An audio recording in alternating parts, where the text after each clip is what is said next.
Welcome to Conversations with Dr. Skip Mason, pastor, preacher, historian, author, teacher, librarian, archivist, world traveler, collector, family historian, avid reader, and creator of the popular Vanishing Black Atlanta Facebook page. With a lot of folks who love history. Most importantly, he's our dad who loves his family and who taught us the importance of our history and having important conversations. Join him now for this episode of Conversations with Dr. Skip. Well, good Sunday afternoon, my brothers and sisters. I greet you in the wonderful name of our Lord and Savior, Jesus Christ. I am so delighted that you have joined me on this Sunday in another Meet the Candidates forum.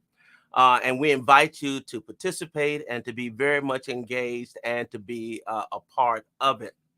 And we also invite you to hit your share button and to share on your page and to other CMEs, other delegates, people, lay pastors who are interested in the things that are going on in our church and the wonderful people who are offering themselves in these positions.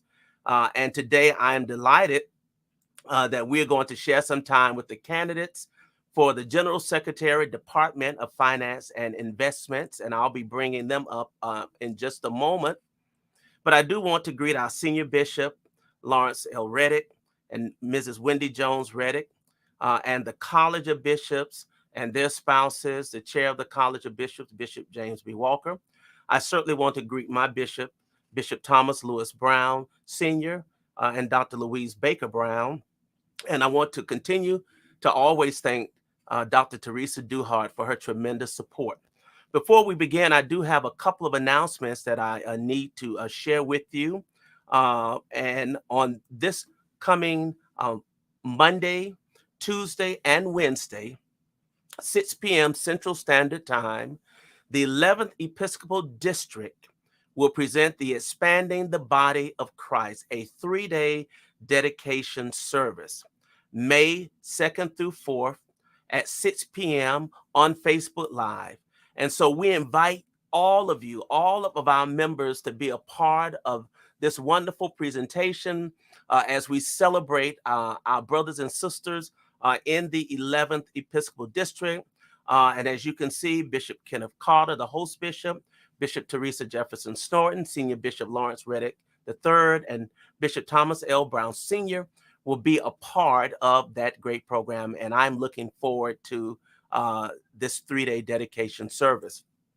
Because of this, we were scheduled to have on this coming Tuesday the candidates for the General Secretary, Department of Human Services. I hope I got that title correct. But at any rate, Reverend Barnes and Dr. Stephanie Welsh were scheduled to be here.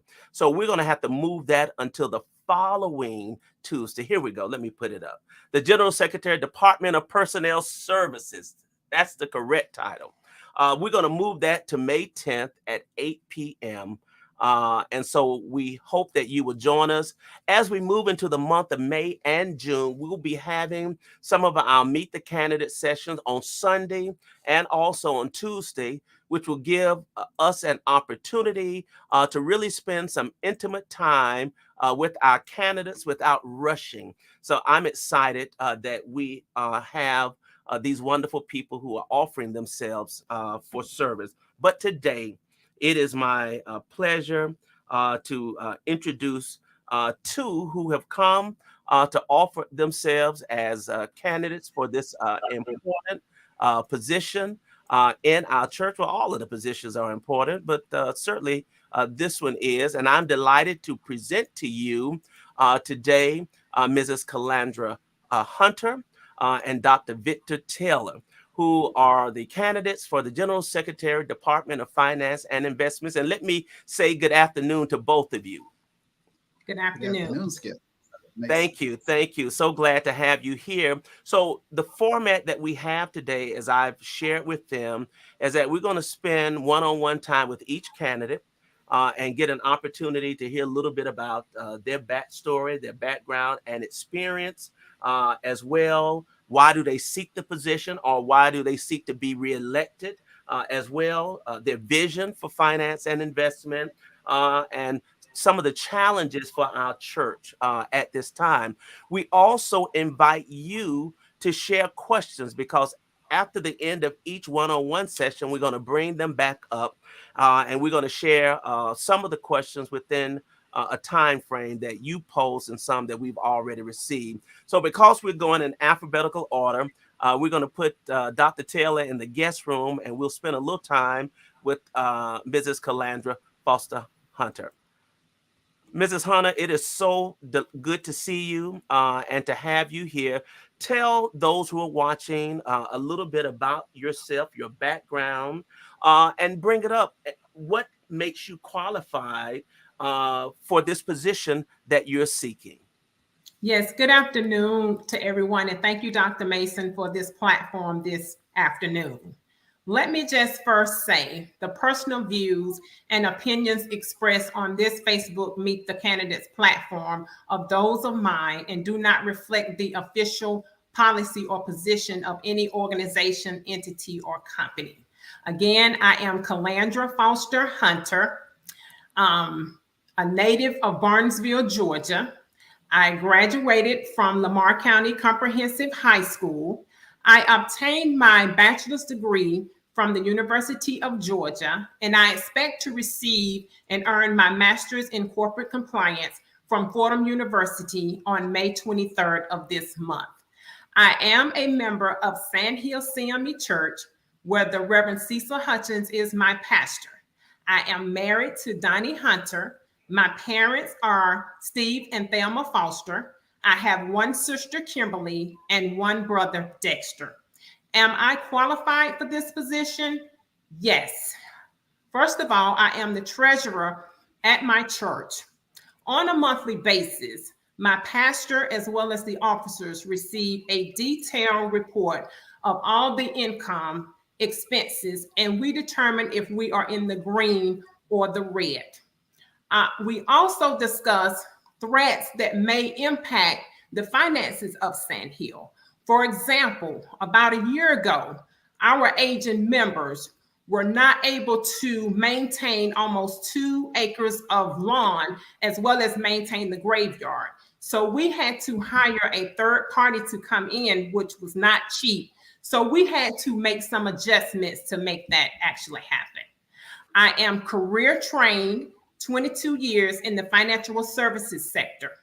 I understand audit reports. I understand how to complete a financial analysis, and I understand how to identify conflicts of interest.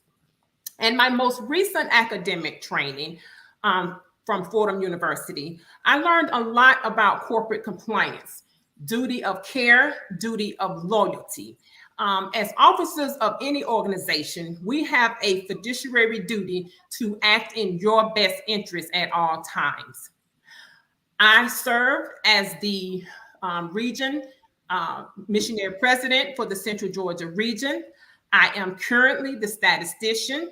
I am currently the Women's Missionary Council vice president, and I am currently the chair of the audit committee. So that is a brief history of my background and why I am qualified for this position.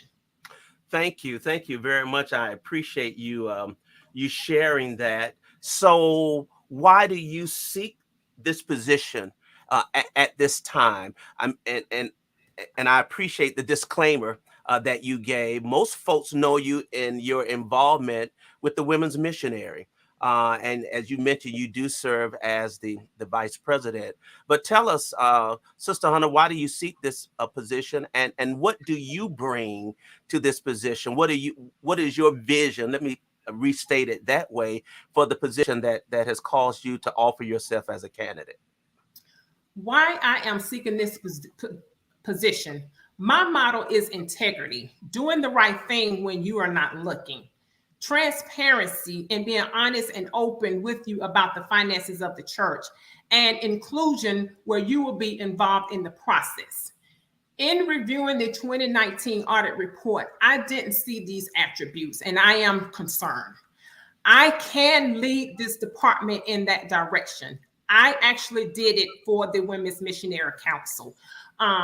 Number one, for the last 3 years, the scholarship department, the regions have poured in over $100,000 a year. That's a record. Also, the region vice presidents, we work together as a team. We noticed in the policy that the Save Our Son students were only receiving $2,000 per semester, and the HBC students were receiving $4,000. Well, we thought that was sort of unfair. So what we did, we were able to come together and get a resolution passed at the last executive board. So going forward, after the next quadrennial assembly, those Save Our Son students will be receiving the same as our Helena B. Cobb students. And as well as thirdly, under the stellar leadership of Dr. Jacqueline I. Scott as the president and myself as the vice president, our sisters and brothers in Africa, Haiti, and Jamaica, they are now recipients of the $200 HBC scholarship grants. That's a first in history. So these are the reasons why I am seeking this position. And my vision for this department, number one, is to first have comprehensive policies, procedures, and internal controls. These are the lifeline to this organization. If we don't have these in place, anything and everything could go on with the finances of this organization. Number two, we need sufficient and comprehensive training for all stakeholders. For example, the department secretaries need to be able to understand their budget. We have delegates or anybody representing the CME Church. How will I get reimbursed?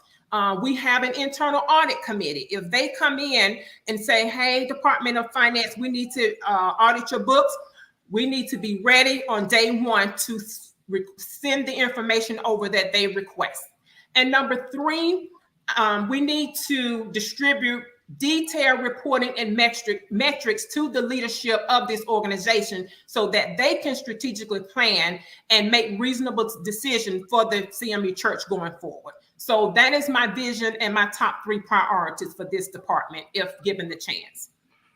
Thank you very much. You indicated or referred to some challenges.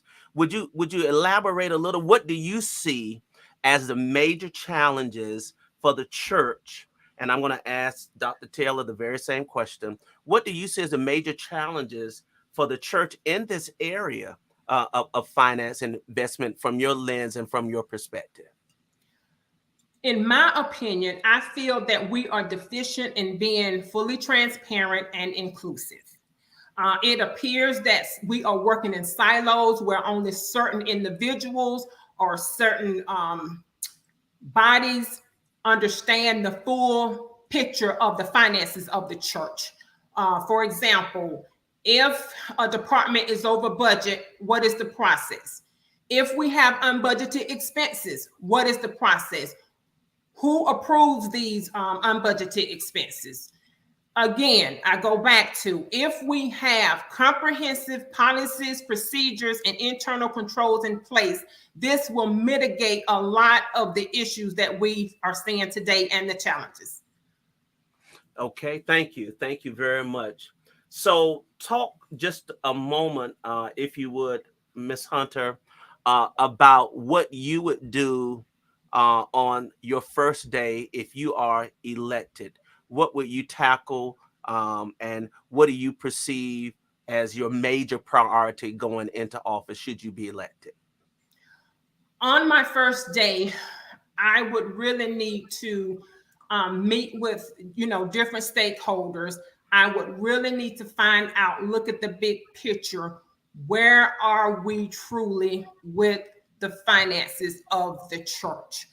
Again, what is important is that we have internal controls in place, policies and procedures.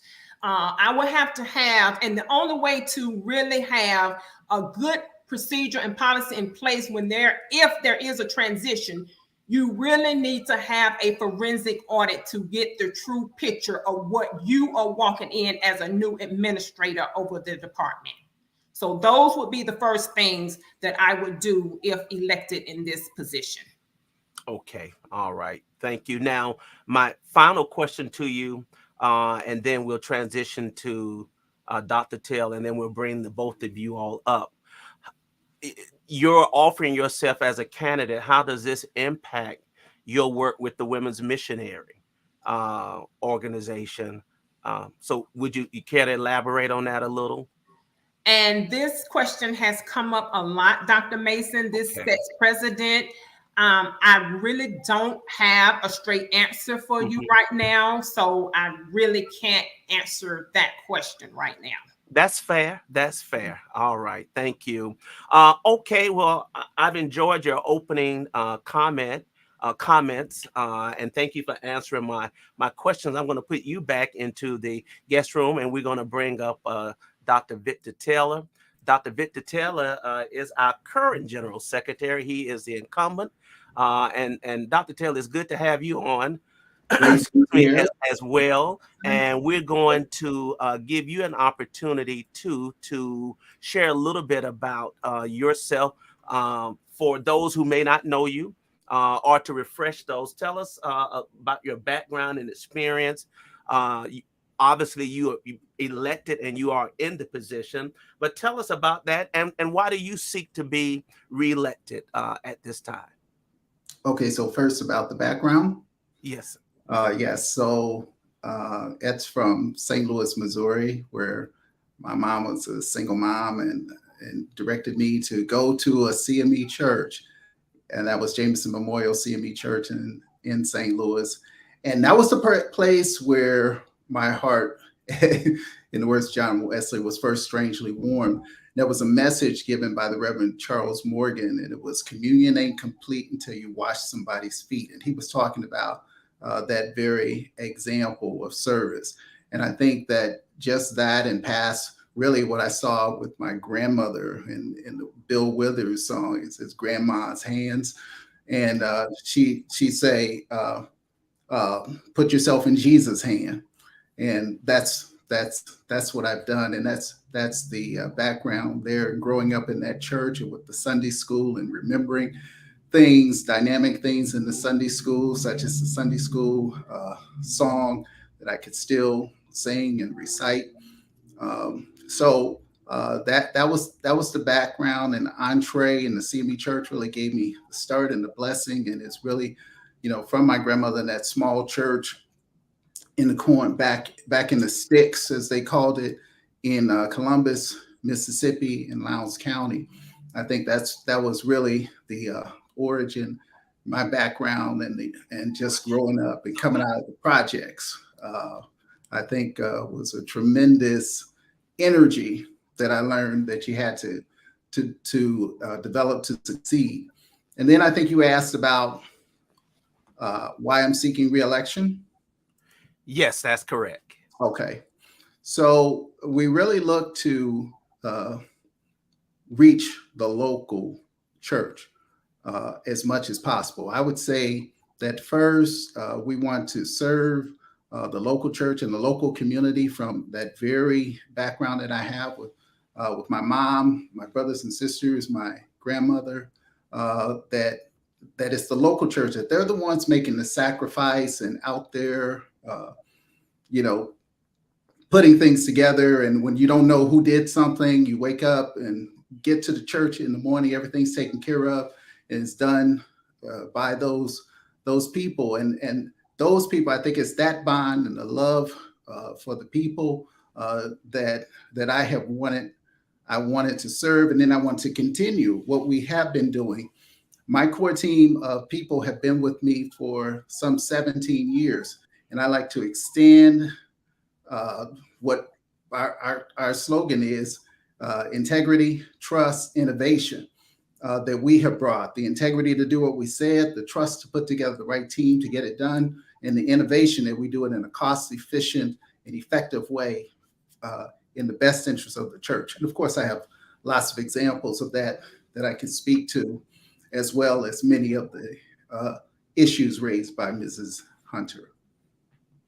Thank you. And we'll give you an opportunity very much to respond to any of those issues that you've heard that she may have expressed, or any of the viewers who are watching as well.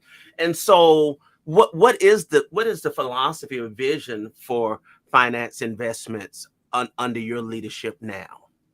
Thank you for that question, Dr. Mason, and again for this great forum. So the vision is that for the first time, I think in the history of the Department of Finance and now the Department of Finance and Investments, that we would really deliver services for the benefit of the local church.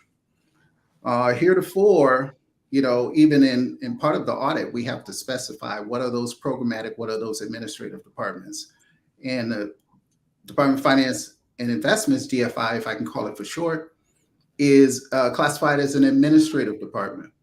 But I never understood why finance would not be programmatic to the local churches. So we have started, and we started last year, to really deliver right into the local churches services to augment or to aid, to increase their financial literacy, their competency with budgets and with financial issues of all sorts.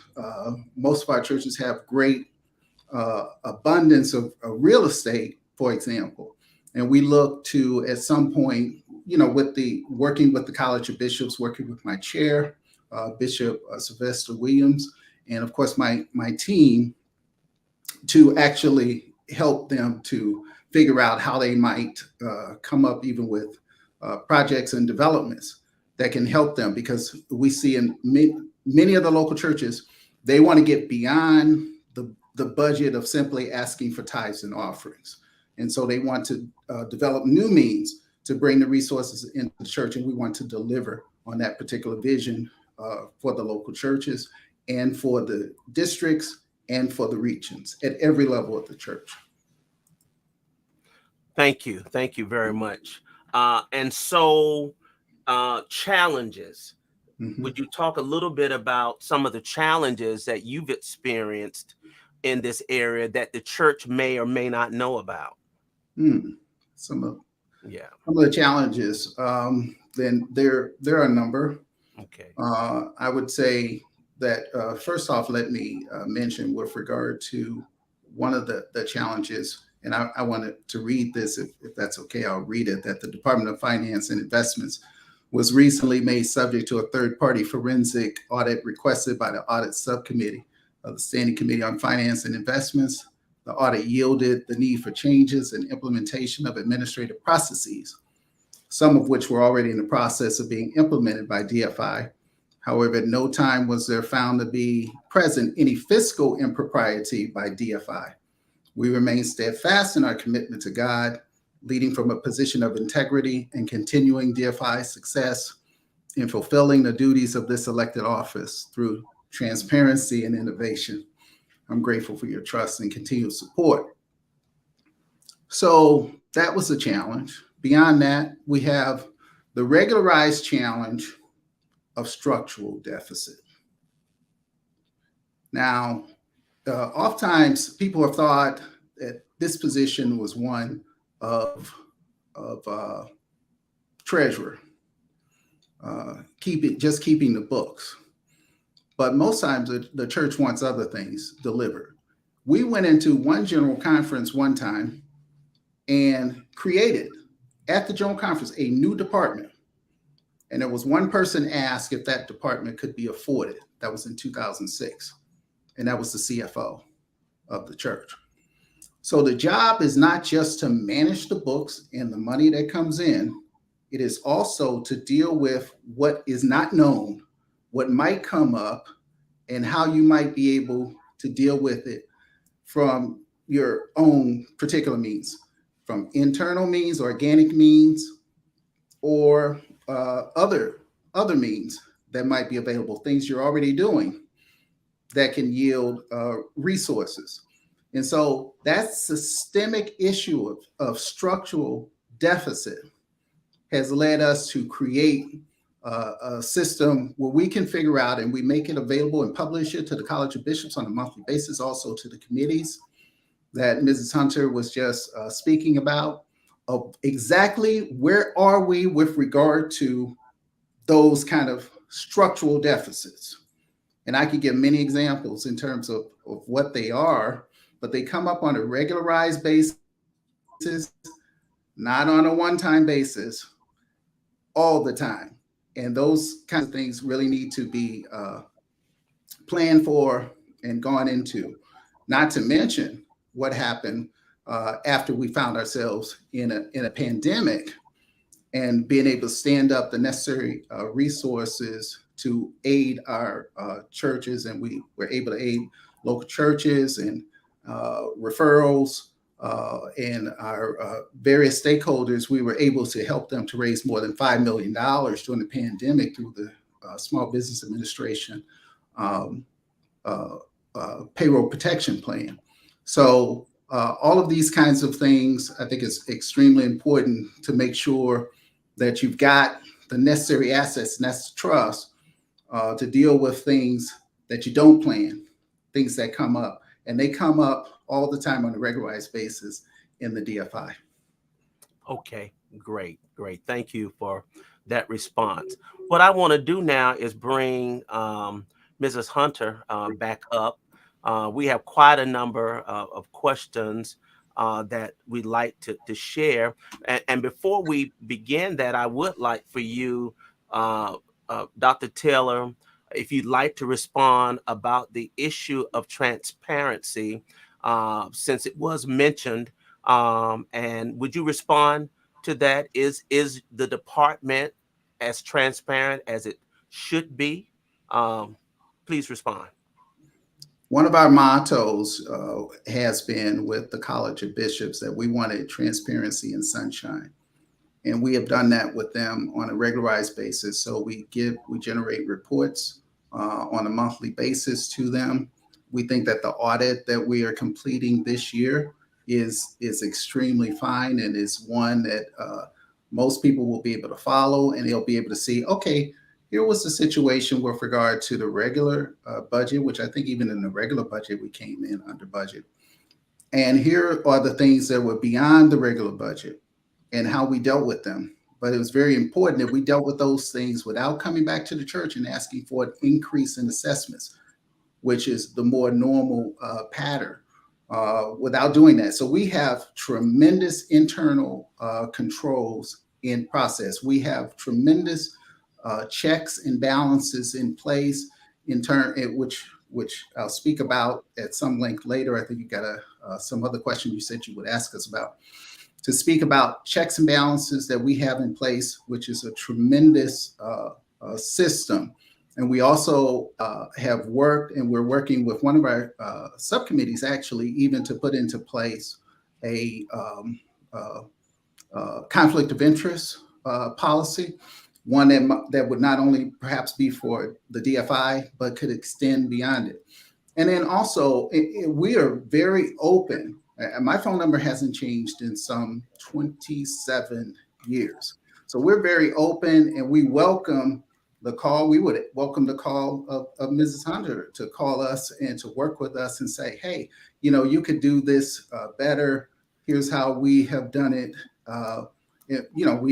We've not received such a call, but we would welcome that from anyone. Any assets in the church that could help us to perform better and lift our standards, we're willing to do it. But in terms of transparency, in terms of controls and systems, we are very steep in those controls and systems. Thank you for that response. Let me ask this first question. Dr. Mason, can Yes. I just clear something up? Sure, absolutely. In reference to Dr. Taylor, what you said about the audit committee, let me make sure I'm clear on this. The standing committee, audit committee, did not request this third-party forensic audit. I just want to make sure that that's cleared up, if that is what you alluded to. We did not request a forensic audit. We do not have the authority to request a forensic audit. So I just wanted to clear that up. Okay, it'd be more guided. No, sir. We did not have anything to do with requesting a forensic audit. We do not have that authority. But you work with it afterwards. That was our job. Okay. All Right. That's our job as the audit committee, but we did not have anything to do with request. That's above our pay grade. Yeah. Okay. So our duties. We had nothing to do with that. Okay. All right. I would point out, yeah, go right ahead. Ms. Hunter is the chair of that committee that was working with that. And she's also a candidate at the same time in terms of, the issue of conflict of interest. Yes, and I know how to separate my duties here. All right. Yes. And that's why we the process. First question up for you two. We shift in just a little. Given the issues affecting the AME Church with investments, i.e. retirement, what measures are in place, or do you propose to make sure that this does not happen to the CME Church? And for those who are not aware that there were some issues with the AME Church retirement funds, and I know hopefully the two of you are aware of it, and it speaks to investment philosophy, and certainly it is a legitimate question to ask for those in our church who are managing funds of the church. I'm going to ask Ms. Hunter if you would respond, and then Dr. Taylor if you would respond as well to the question that has come up. Okay, and it's so unfortunate that this happened in the AME Church. But for the CME Church, what I would propose to do is first, we will have quarterly reports that we will review as the leadership team and as the Department of Finance. And that leads into the second part. We need to make sure we have a sound, reputable, and credible financial advisor that could be available to us at any point to be able to answer any questions that we may have. Also, leading into that, we have now internal audit, which is a second line of defense for corporate compliance. Our internal audit should be able to come in at least annually and review those accounts to make sure that there are no improprieties. And leading into that, we have external audit, where we have an external audit firm that comes in every year and reviews pretty much all of our books. And that leads into, depending on what internal audit and external audit says, between every 3 to 5 years, we should have a forensic audit firm to come in just to solidify what internal audit and external audit says.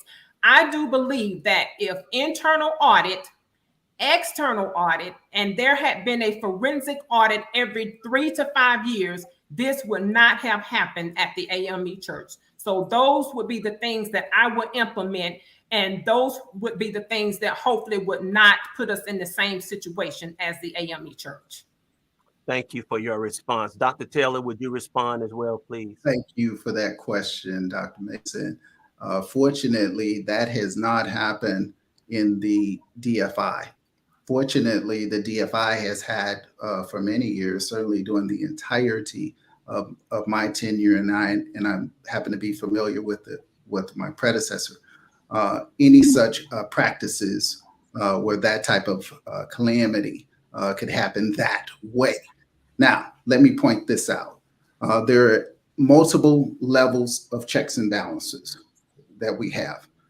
First off, though I am not for purposes of dealing with potential conflicts of interest or deconflicting a situation, I am not myself on our accounts in the DFI either advisor on them, nor am I able to receive compensation for them.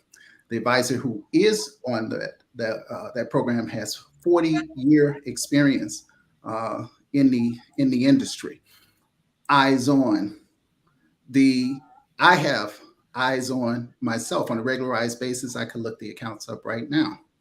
So not a multi-year access, 3-year, 5-year, looking back a year, looking back every quarter. We can look every day. The signers to the account voted to it by the CME Church. have a regular eyes on. They can look at it at any given day, any given moment. The in the office that where the advisor serves, the manager has to have eyes on, because that was a situation which came about because one person made a decision to invest in a singular investment. That type of thing is frowned upon when you look at modern portfolio theory, which our portfolios are based on, and in terms of diversifying between sectors, between industries, between companies, etc., in order to prevent kind of either a Bernie Madoff type situation to just abscond with funds, or just where you invest in the wrong thing and it blows up, as it did with the CME Church, and it's like bankrupt. So then it's the firm. So in the investment policy statement, which we have asked to be drafted, but we have operated on that principle for the entirety. We want it at a strong Wall Street firm. So ultimately, when you talk about checks and balances, who writes the check if something like that happens? It's the firm where those assets are held. That firm would be responsible to write the check to make those investments whole, because it was irresponsible and wholly inconsistent with modern portfolio theory to invest in that manner. So those are the checks and balances. But if something crazy happens, nevertheless, which is still can happen, the biggest wallet is the one that writes the check back to reimburse the institution that lost the money. Okay, this is a follow-up question to that. There was a discussion, and I guess they're referring to a previous general conference, to move pension funds to the Department of Finance and Investments. Where do you stand with that issue now? Dr. Taylor, I'll start with you, and then Mrs. Hunter, if you care to respond as well. Well, I've been on the record, and I think last time we talked, you asked me about this question, and I'm very straightforward. I say the same thing. So with regard to moving pension funds or retirement funds, as I think you mean. Yes, right. I'm sure that's what they mean, yeah. Mm-hmm. Retirement funds to the DFI, we don't see an answer in where it's located. We think the answer is in how it is set up, and how are these type plans operate in the modern world.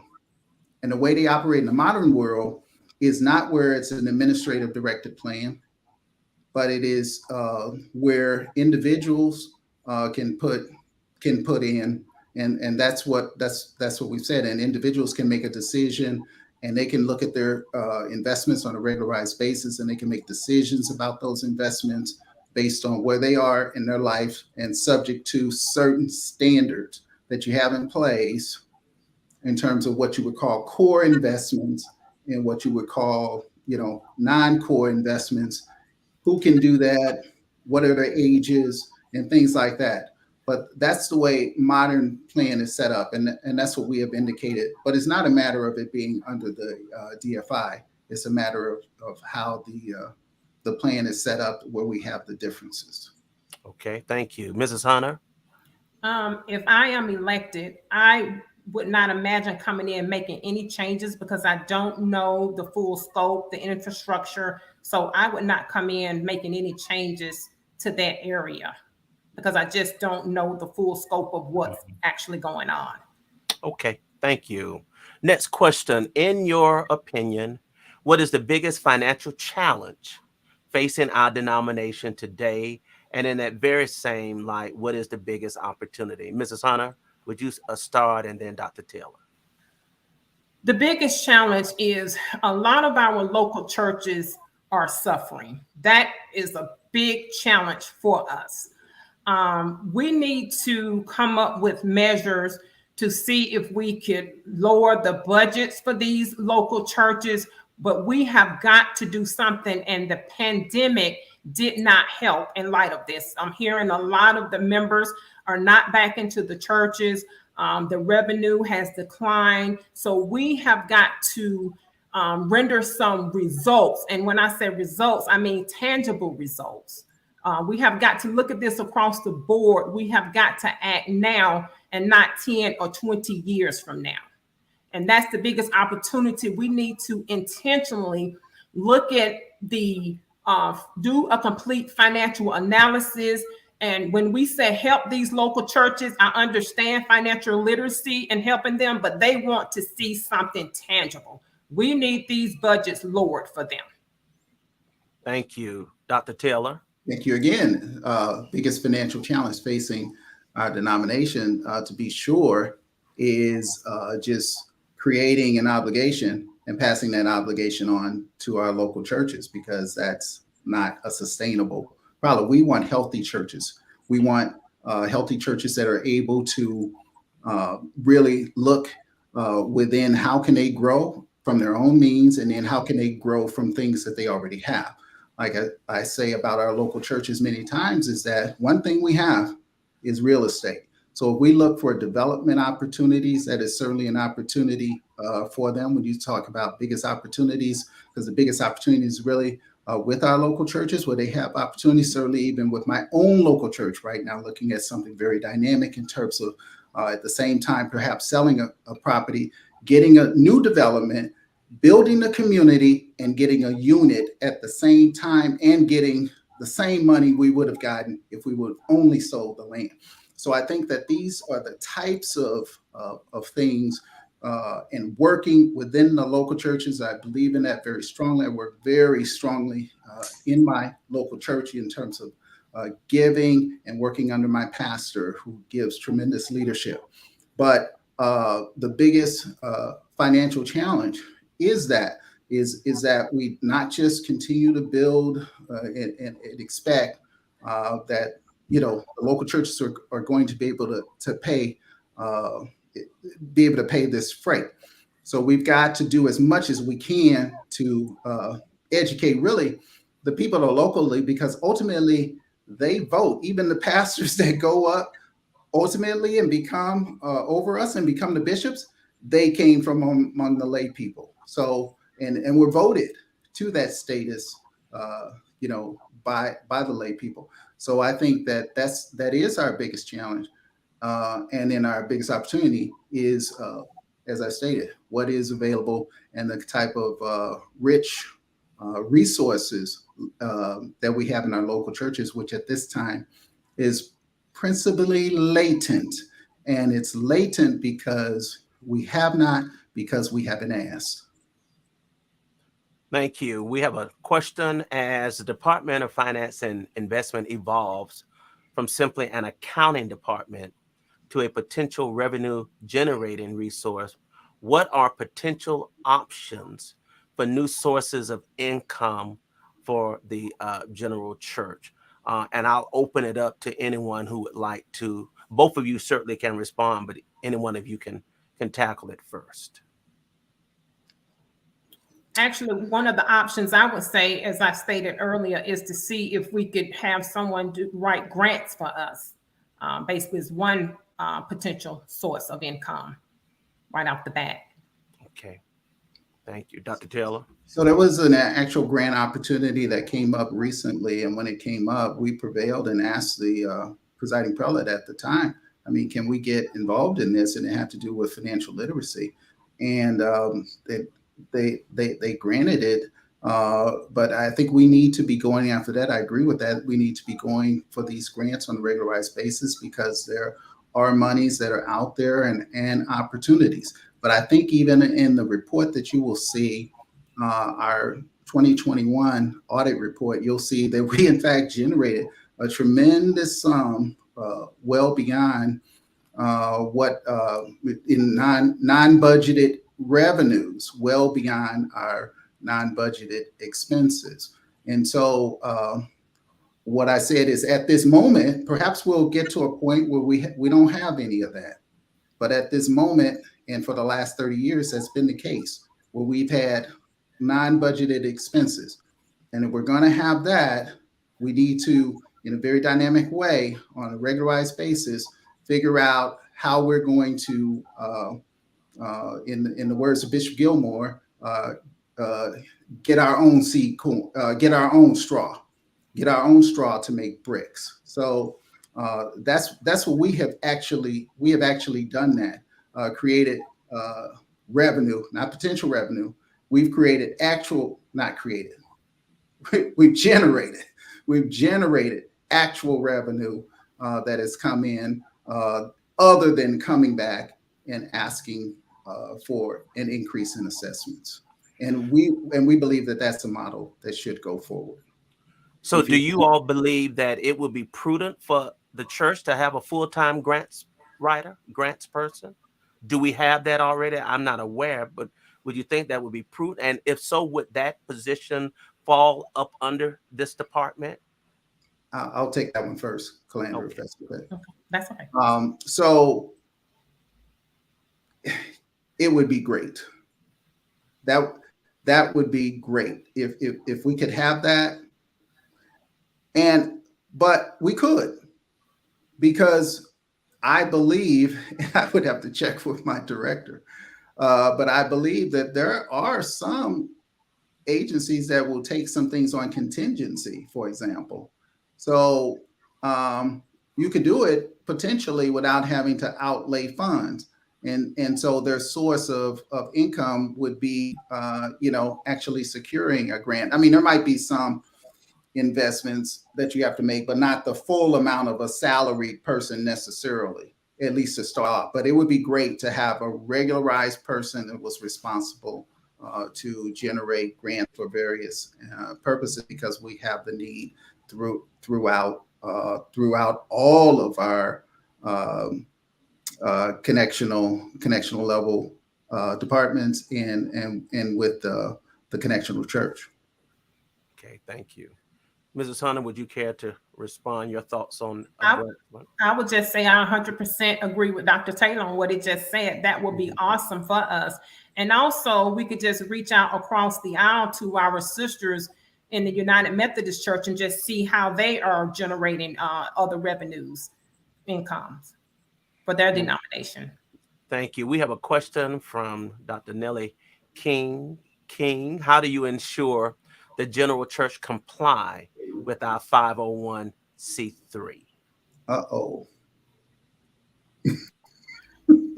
Want me to go first, Dr. Yes. Taylor? Yes.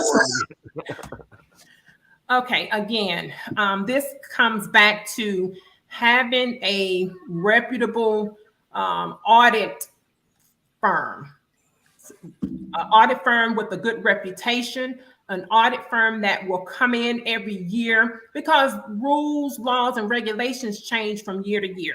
And it would not hurt for that audit firm to come in and give all of us training on the updated rules, regulation, and laws. And that way we can make sure we stay compliant with our 501c3 requirements.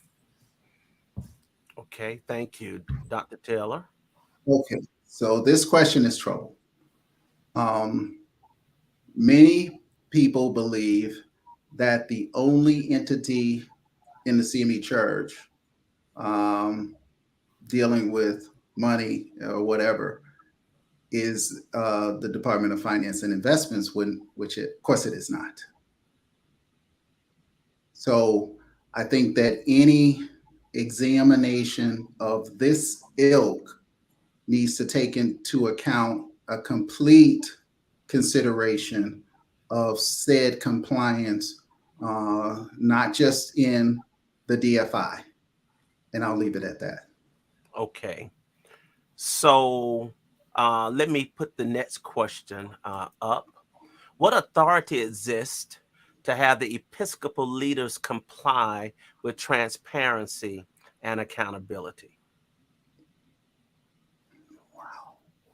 Well, I know from my academic training that, again, all officers of any organizations, we have a fiduciary duty to act in the best interests of your organization, pretty much. So I'll pretty much leave it at that. We know we have a fiduciary duty to be prudent. We have a duty of loyalty. We have a duty of care. And I'm sure our Episcopal leaders know this, so that they will be doing everything they can to act with transparency and accountability. They are, I'm pretty sure, aware of this. Mm-hmm. Thank you. So the question is, what authority exists to have the Episcopal leaders comply with transparency and accountability? At present, it is, to my knowledge, moral suasion. Only, that's all that we can ask, and we do on a regularized basis. And to their credit, we've gotten a lot more compliance, but we do not have in place some of what some of our sister denominations have in place in terms of assuring said compliance. I mean, that would be something to be undertaken by the General Conference, but at present, that authority doesn't really exist. At the present. At present. Okay. I wanted to go back to a statement that was made about a reputable auditing firm. And I don't want to misquote you, Mrs. Hunter, but I think I did hear that. So I'm asking you, Dr. Taylor, is there a challenge with the auditing firm that we have now? Is that something that the church is aware of? Can you respond to that, please, sir? Sure, I can absolutely respond to it. First off, I believe that, again, that the report that is coming forward will reflect even those things that were asked to be done, and that is done by the auditor, which is in place. In terms of moving forward, the College of Bishops is going to take an active role, and in fact, I believe is going to choose the auditor for the DFI. I'm going to say the auditor for the DFI. So certainly the college is very actively engaged. Certainly, as Ms. Hunter pointed out, we have at least, I think there's 4 different committees, subcommittees.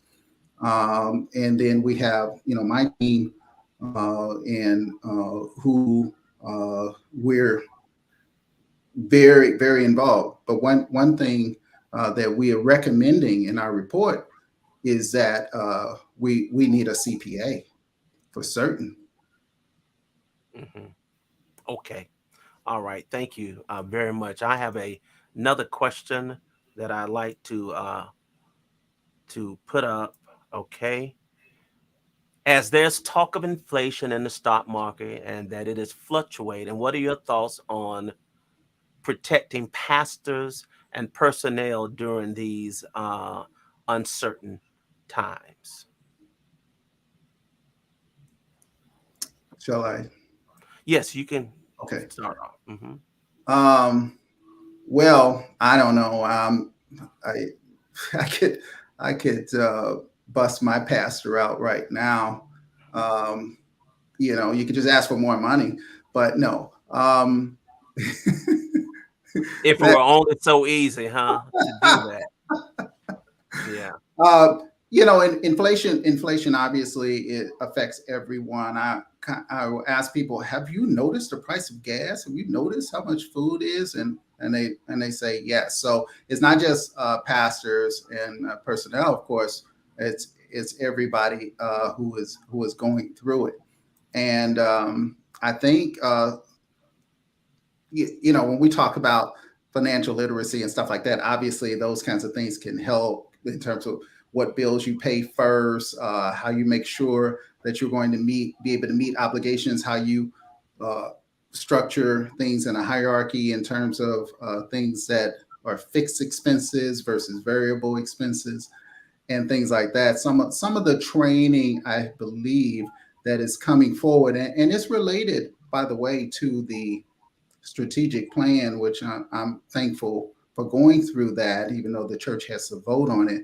But some of it is related, that is coming out, that we do have these kind of challenges on an ongoing basis, and we do need to conduct engagements and to bring services, into our local churches to help them understand their patterns of budgeting and things like that, because sometimes you can delay some things or what have you. And if you have a good understanding of, what are your fixed obligations versus your variable, a lot of times that can help, at least as we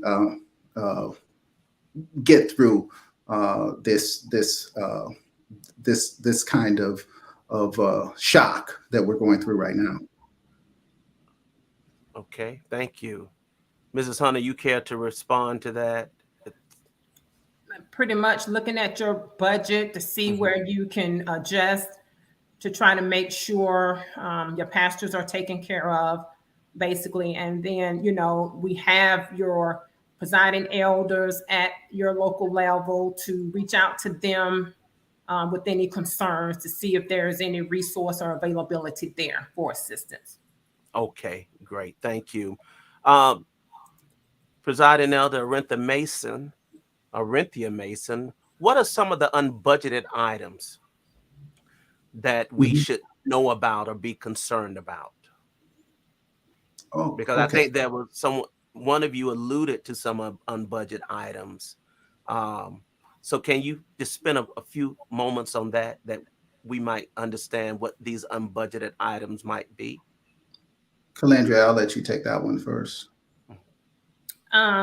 I just put them in a bucket because I do know we have some unbudgeted items. I don't per se know what they are. Is it the expectation, let me put it another way, that these unbudgeted items are met? Are they consistent over each quadrennium? And if so, why haven't they been placed, in the budget? Some of them are consistent. Some of them we know in advance. We know who's retiring in 2 months, do we not? Yep. We know who's retiring. Is there budget there for them when they retire? Is there? There is not. There is not budget for them when they retire. We had 5 deaths occur in this quadrennium among our prelates. 2 were active. Was there budget there to cover that? There was not.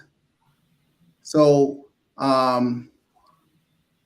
however, some of them, I mentioned the first in the former example, that people were going to retire, but we didn't plan for it because we operate on a fiscal calendar year basis, rather than, for example, a fiscal year.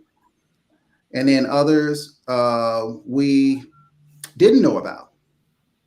Prelates, active prelates, for example, that unfortunately passed away, that we didn't know about, and we had to cover, for the widow. So that's tremendous one. But I just want to emphasize again, though, whatever the unfunded is, on a monthly basis, we are now making those reports available to the College of Bishops and to our subcommittees in terms of where we are with unfunded expenses and unfunded income. We do have unfunded income, and we make that available on a monthly basis, and we are currently well ahead of the unfunded expenses right now in terms of unfunded income at this time, this year and last year. Thank you. James Blackman asked, does the Department of Finance have an opinion on Episcopal districts streamlining their regional budgets? Either one of you can go at this question, please. Wow. Okay. So she took the last one first. Yes, we haven't discussed it really among my team, and we would go back, but I only have an opinion based on having been an annual conference delegate. And I think they probably mean annual conferences rather than the Episcopal districts. Oh, streamlining the regional, right? Streamlining the regional, so the annual regional budgets, right? Yes, I've had definite opinions with regard to that. But I mean, I would want to go back and I wouldn't want to take it on in terms of giving examples of it. But suffice it to say, I think there's room for training and extending our financial literacy courses to the annual conferences and to the joint boards of finance. Absolutely. So let me ask the question a different way, and Mrs. Hunter, perhaps you can respond. What should we expect the General Secretary of Department of Finance and Investments to provide to the local churches, to the districts, and to the region? What should we expect coming from your office that would assist and aid these entities in better managing and planning the finances that they have? Mrs. Hunter, would you respond, please? I think the department should be able to be transparent. If I thought I read the discipline correct, the department is under the supervision of the General Connectional Board. And we should be distributing detailed report of the income, the expenses, be very open about what's going on with the finances so we can continue to maintain the trust of the church to know that we are working on their behalf for their best interest. That they can see, yes, we have an extra $1 million over here that we can give back to the churches that are out there struggling, especially these local churches. Anything to try to help out what's going on, because we have a lot of local churches that are on life support right now. And they just need boots on the ground, somebody to reach out to talk to say, hey, what can we do? But not only dealing with the finances, there are some other things that we can do to try to help out some of these local churches. But again, that's out of my preview, and I don't want to get into that on this platform. But those are some of the things we can do to try to help some of these really struggling local churches. Thank you. Dr. Taylor? I'm not sure that the DFI should be gifting into the local churches other than some of the things that we're already engaged in to try to get monies to the local churches to make resources more available by not sending them, for example, and hopefully the general church not sending them, or not the general church, but the annual conference, which the question dealt with, sending them an assessment in the first place. That we want to be very proactive with regard to that and the training and the financial literacy that we're offering and the pursuits that we're having around financial literacy, however, do include some aspects of things that could reach directly into local churches and to help them.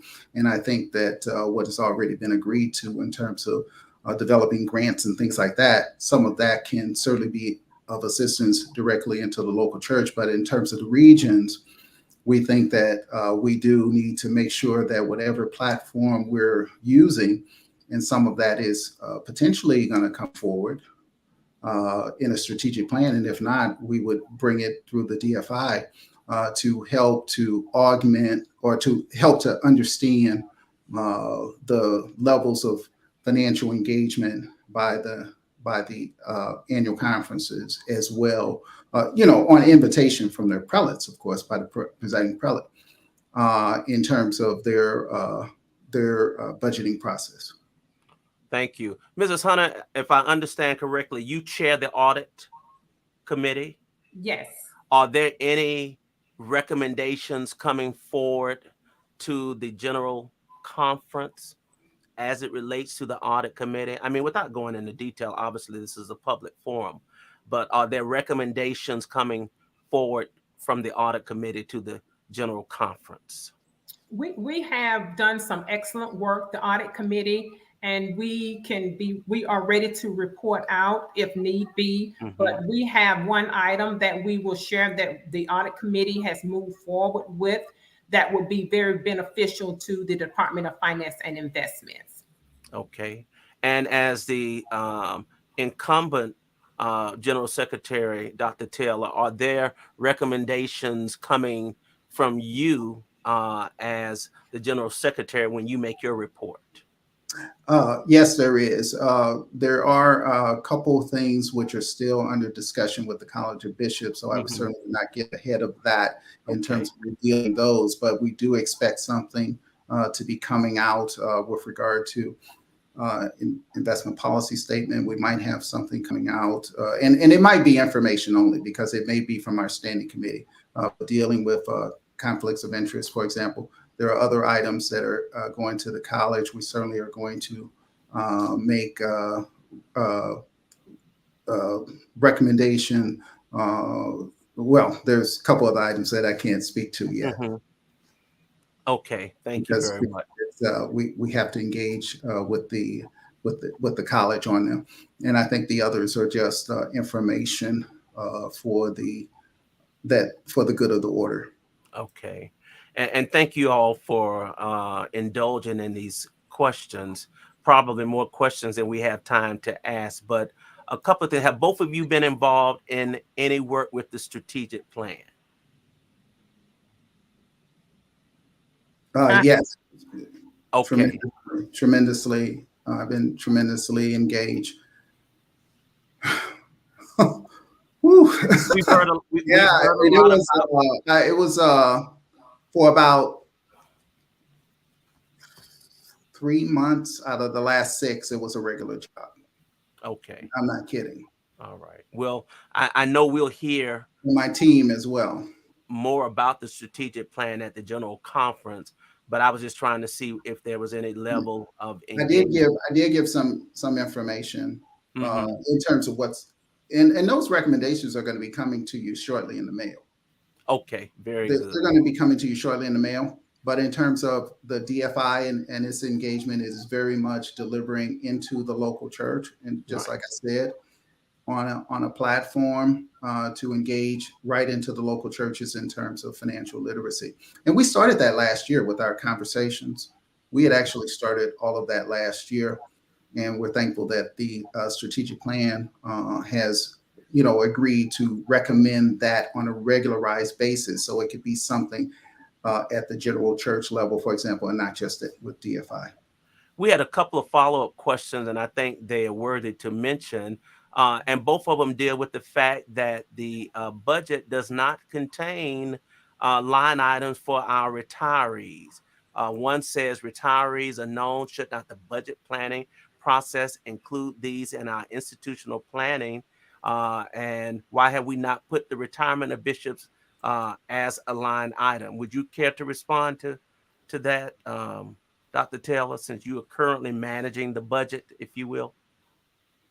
Okay, it was one of those questions, if you could put them back up, but I think one of them was, could you put the second on first? Why do we not put the retirement of bishops? Now, that's a line item.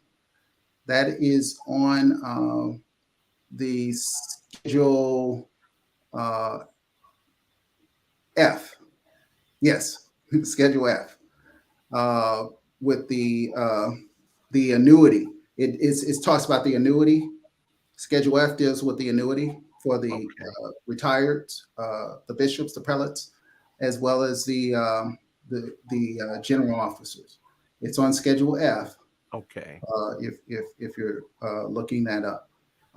And the first question again? Yeah, the first question, because I thought we heard you mention that these items were considered unbudgeted, and there was reference to the retirement of some of our bishops. And I think that's what they heard, and which is why they asked that particular question. That first question, retirees are known. Retirees are known. I said that, and I think that question is, should not it include it? And what I was saying is we have a problem that we're not doing that. Yes, it should. Okay. It should include it, but it does not. It does not. Because Okay. the retirees, as I indicated, are known. And on the other side, though, I indicated that the death of the active bishops was not known. So that's what I was talking about. So we have a question from Dr. John Dillard. The financial challenges of the local churches are symptoms of a larger problem. We have to be careful. Well, this is a statement, rather. We have to be careful about pouring money into financial sinkholes that don't address the larger systematic problems. So I wanted to share that. Anyone, you're welcome to respond. If not, we'll move to, would anybody care to respond? I think Dr. Dillard and I have had some conversations about that. I look forward to extending them. Give me a call, Dr. Dillard.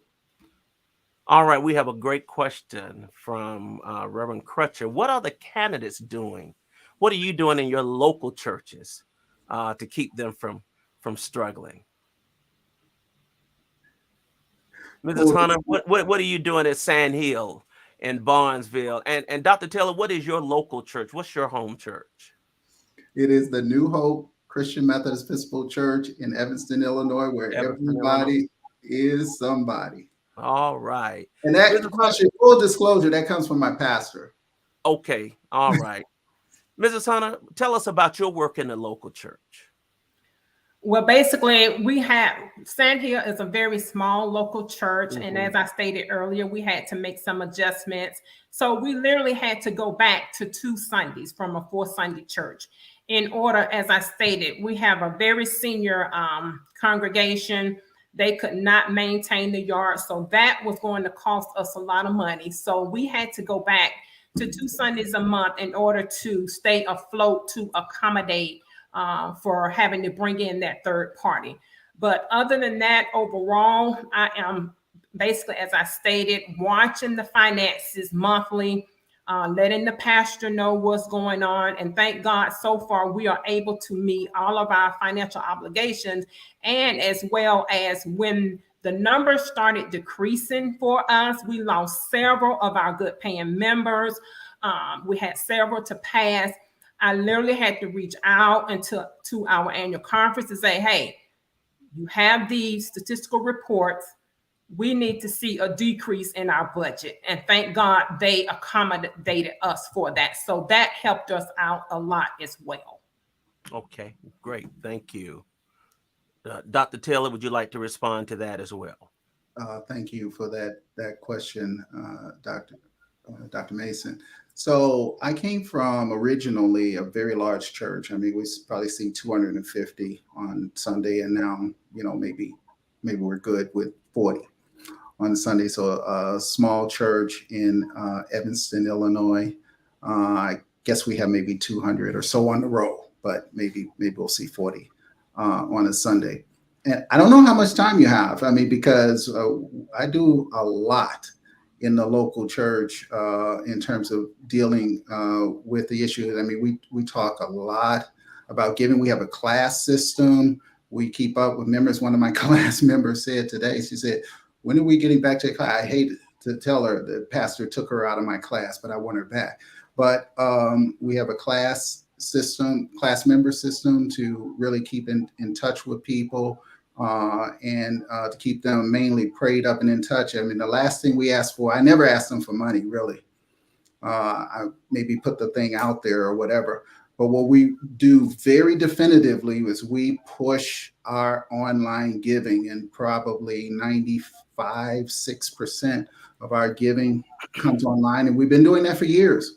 When this thing came up, the pandemic, and people were talking about, what is this? How do we get it? We didn't know what they were talking about. I mean, we've been doing online for years. I don't know how long we've been doing it, 10 years. We've been doing online because we thought that was the way to the future.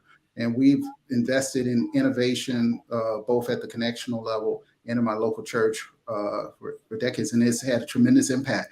But a lot of people would tell me that their church is small. They couldn't do online giving. Well, what happened in the pandemic? They found out that's the only way they could get money, pretty much. So we have to be urgent, and we have to be innovative at all time, because we usually have people in our local church that can help. So I myself people would say, well, I don't know how to give, or I don't know how to do that. I take their cell phones and put the application on there for them, and now they're very regular givers. So just have to do everything you can to stay completely engaged with your members. Thank you. And I think it was a good question to ask, particularly, as candidates and your involvement with your local churches and having to make prudent, decisions, if you will. We got a couple of more. The plan is to be through by 6:30, so you all can enjoy the rest of your Sunday evening. But we certainly appreciate the indulgence of your time. Got a couple more questions that I want to put up. With declining, let me put this one up. With the declining membership, how can the general budget be so dependent on assessments? And that's a good question. Yes. Either one of you can go. Both of you will respond. As I travel around the church with declining memberships and the general budget being dependent on investments, I asked scores of people all over the country, from the west, from the east to the west, to central to south. I've asked people in their local churches. I've asked in regional meetings with among different groups and whatever. And I asked them to raise their hand. I say, who in here wants an increase in your assessment? And I have yet to get one. Nobody wants an assessment increase. Some of them want assessment decrease. So I've just been sounding that bell, and that we really need to be considerate of that being a fact, and we need to give our local churches, congregations, some hope in terms of what we're doing to show that we are mindful of it and that we are attentive to it. And actually, even when we talk about, raising non-budget revenues, that's the reason, because what is the option? What is the option? Unless you say the option is not to do it, well, that makes the position one of a treasurer, but it is not. It is one of a CFO, that you really need to be able to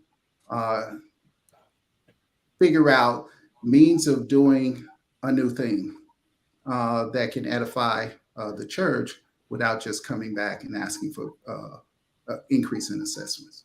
Thank you. Mrs. Hunter?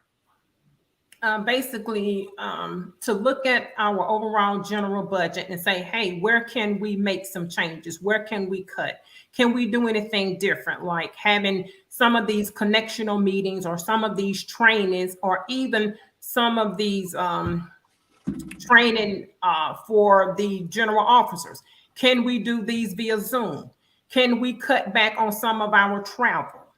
Can we do a lot of these things remote? So maybe that will help out a lot. And then again, try to get someone in, a good idea, full time, to try to write us grants. And also, again, reach out to some of our sister churches to see how they are doing generating income and revenue.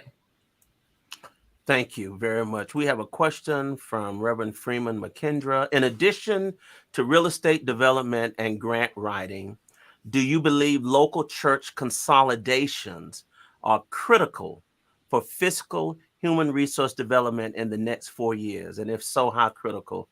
We'll start with you, Mrs. Hunter, and then Dr. Taylor, if you would respond, please. And Mr. McKendra, I didn't want to go there, but that was another part of this dealing with the budget, which is out of my preview.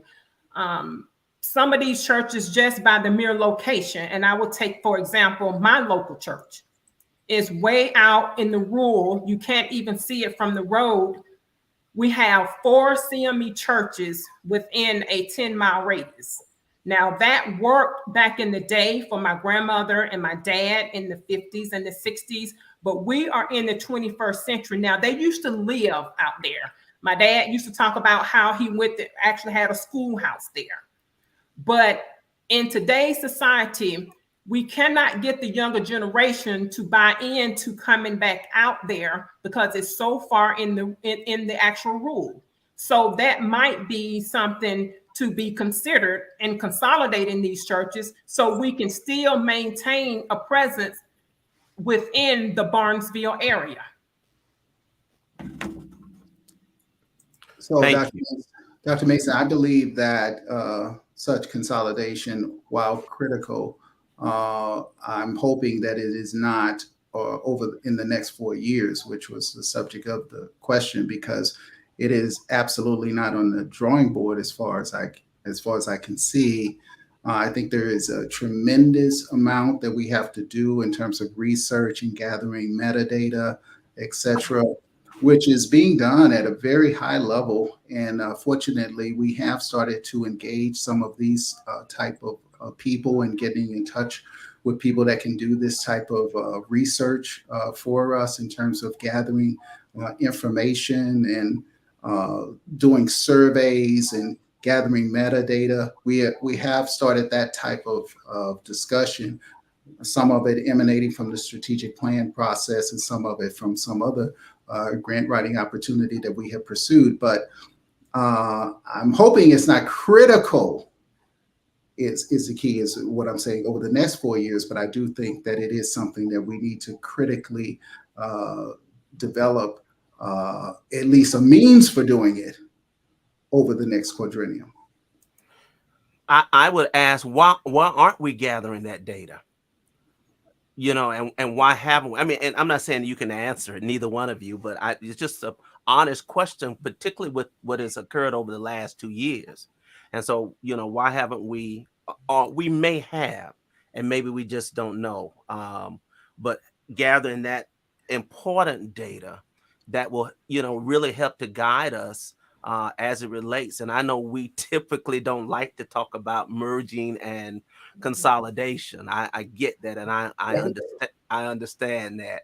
But I think we're going to have to, if we have not already. I have not laid eyes on the strategic plan, and so I don't know what's in it that may address that particular issue. But it certainly is a relevant issue, and not just in the rural areas, but certainly but in the city too, in urban areas where you may have, you know, 4 or 5 churches within a certain radius, you know, and you know, you put them all together in one place and you still may not fill up the church, you know, technically. So at any rate, I think it's a legitimate question. It is. Yeah, and something that we should be certainly ahead of on that.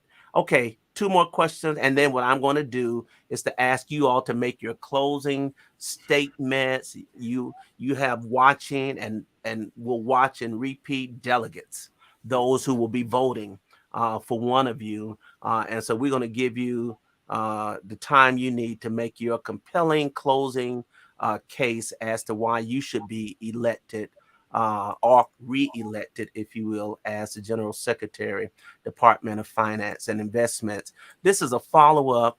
What is our contingency plan, or what should be the contingency plan when we are one major economic recession away from major failures of major churches paying their assessment? And is this a responsibility, a question that falls on this department? Or is it a question that goes to the Episcopal leaders, and particularly the candidates that I'll be interviewing all during the month of May and the early part of June? I hope both of you responded. Mrs. Hunter, would you like to talk about, in your thinking, what is our contingency plan, or what should it be?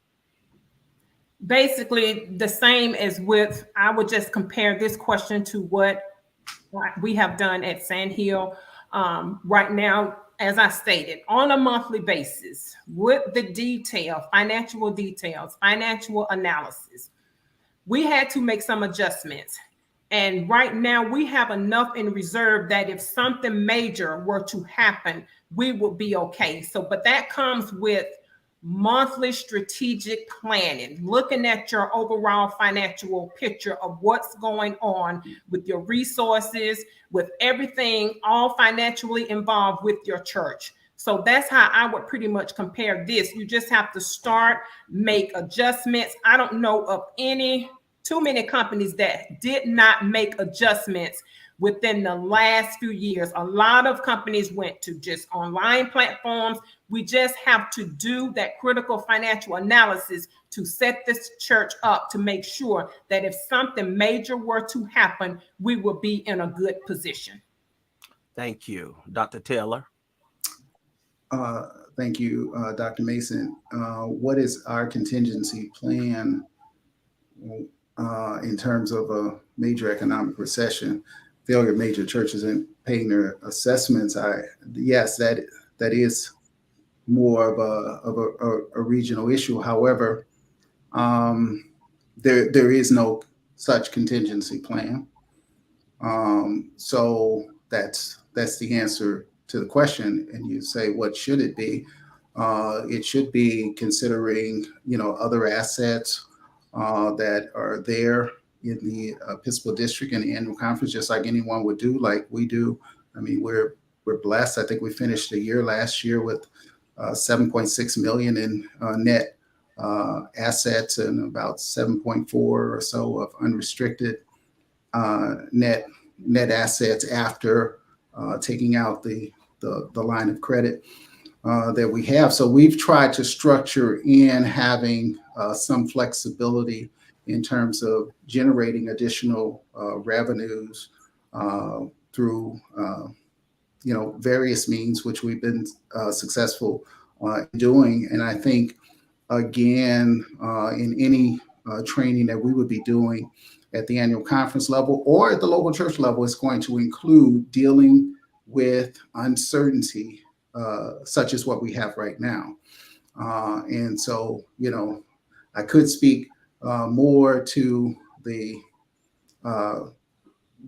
possibility or whatever recession, but I cannot at this forum, as I am limited by my position, as an investment advisor with a major Wall Street firm. But if you call me, I'd be happy to talk about it. And anyone is welcome to reach out to me for that conversation. Thank you. I'm going to let this one be the last question. It deals with discuss the fiscal need for comprehensive technological advancement at every level. Approximately how much is needed for the 5G UHD society? I understand 5G. I'm not clear on the UHD, but I think the question, particularly as we are very much moving and advancing towards total technology, in the church, talk about this from the perspective of the Department of Finance and Investment and investing in technology for our church. And I hope both of you will respond to it.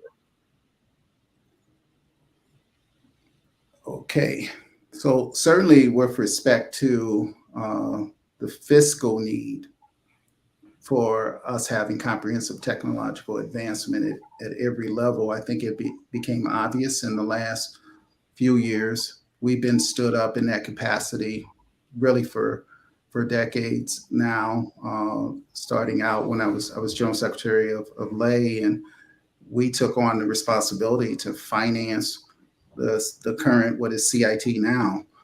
So we think that comprehensive technological advancement is necessary at every level, at the local, at the region, certainly I would go to meetings every year at the annual conference and say, why aren't you doing online registration? There's just some things that are fairly obvious. And if you allow people to use charge cards, you get more money, et cetera.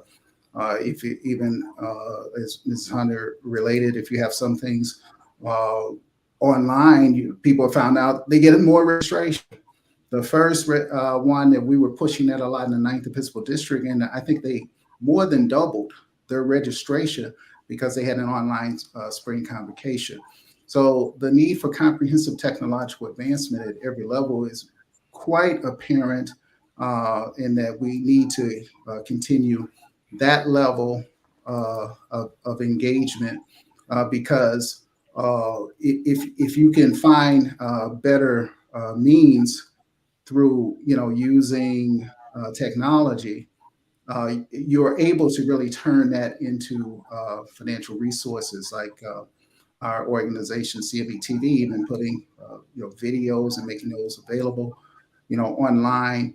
We had meetings that were never generating anything in terms of the media that was being sold. The person would come, sell the media, and go take the money home. And we started bringing revenues into these various meetings for the first time ever, that they started bringing in money that way. So that type of engagement, that technological engagement, can actually assist in helping you in the fiscal matters. And I would definitely always try to leverage whatever you're doing technologically. Even in my local church, we try to leverage it into additional financial resources. Okay, thank you. Mrs. Hunter? Basically, a good resource for us as CME members is to reach out to our director of CTI, Dr. Teresa Duhart. She will be a good resource, because I'm going to be honest, technology is not one of my biggest suits. And then you talk about the 5G. I know I've heard in several areas, some people cannot even get access to 5G. So I think starting working with her to give us some information, that will be very helpful to your local CME church. Also, Dyson, this year at this joint conference coming up, the CME TV contract is about $150,000 less than the contract was offered by the House. So, once again, positively impacting the financial situation of the church, in this case on the general level, from better technological engagement. Mm-hmm. Let me share this from Dr. Duhart. In order to have a comprehensive technological advancement in the CME Church, we need a defined higher budget for communication and information technology, and promote understanding and embrace the value of technology. So we're going to let her have the last word on that. And I pray and hope that we will give her and her committee the budget that they need to do the work that they do so very well. So we have come to the end of the forum, and we have all been so enlightened by your comments and responses. And so what I'd like to do is to give each of you a minute or two, okay, and to make your closing statement, your closing case. I know we don't necessarily have a forum at the general conference, so take advantage of this opportunity to speak to our delegates and our church, and make a case as to why you why you are the best person for this position at this particular time and all. And so we're going to start with Mrs. Hunter to make her case, and then we'll come back and we'll hear from Dr. Taylor.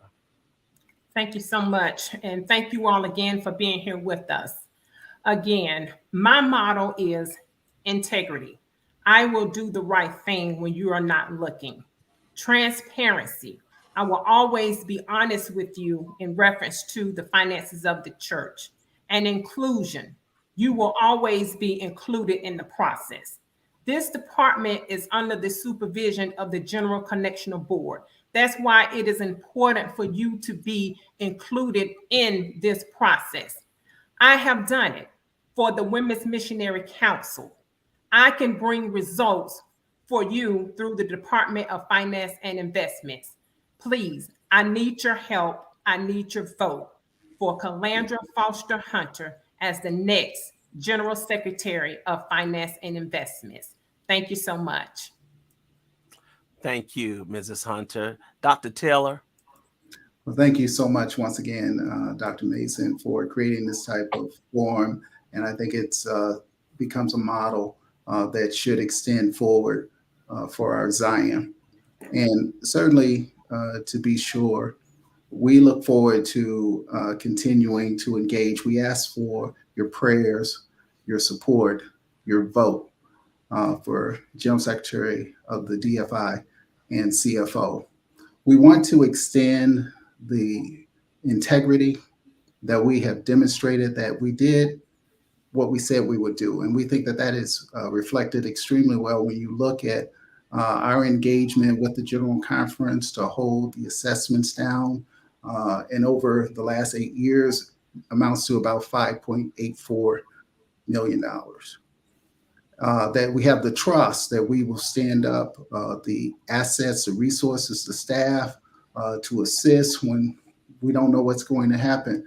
And what happened was the pandemic, and we stood up resources in the DFI when it was something that was novel, when it was something that was disparity of information, when it was something not well understood, when there was all these banking differences, and they helped CME entities raise more than $5 million.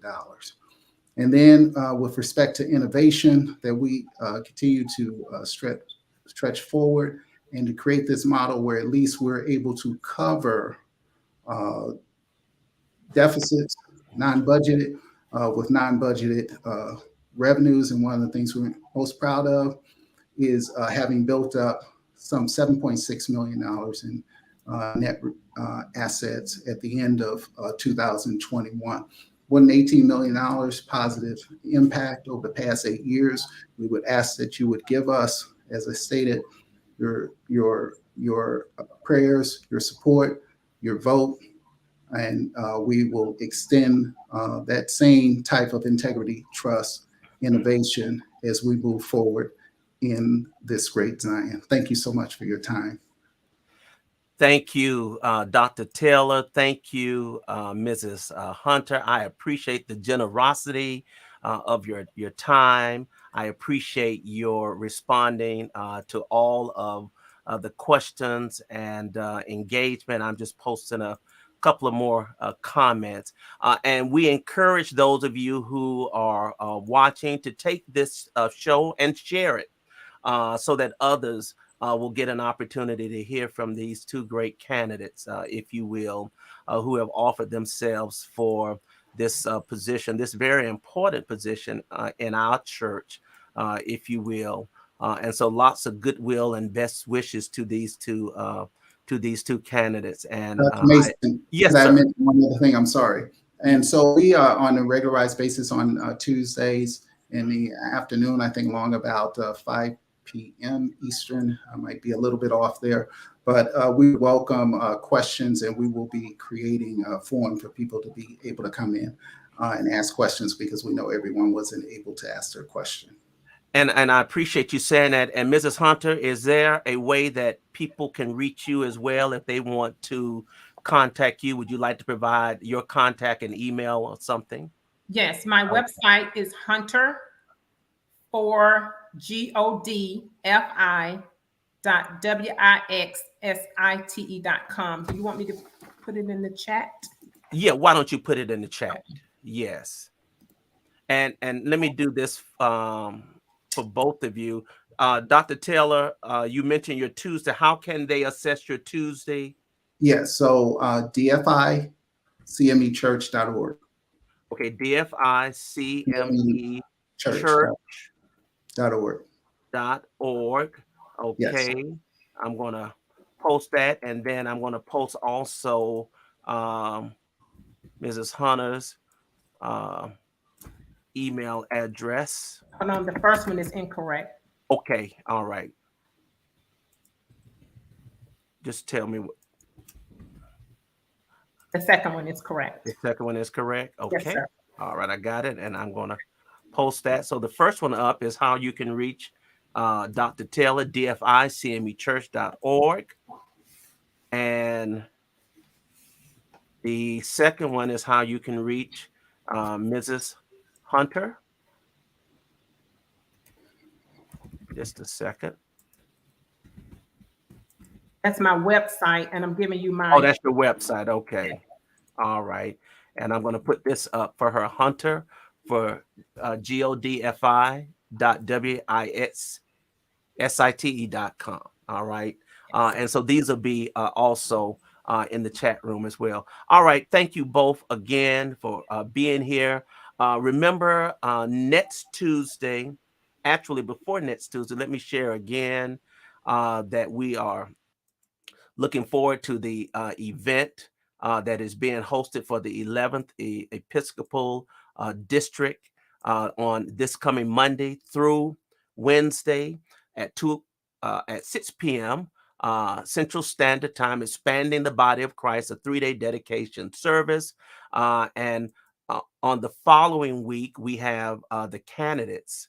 And let me share this information with you as well, so that you can tune in. We have the candidate, General Secretary, Department of Personnel Services, Reverend Reginald Barnes and Reverend Dr. Stephanie Welsh on Tuesday, May 10th at 8 p.m. And then after that, we will begin our rounds of discussion with all of the Episcopal candidates. I think at last count, it was 14.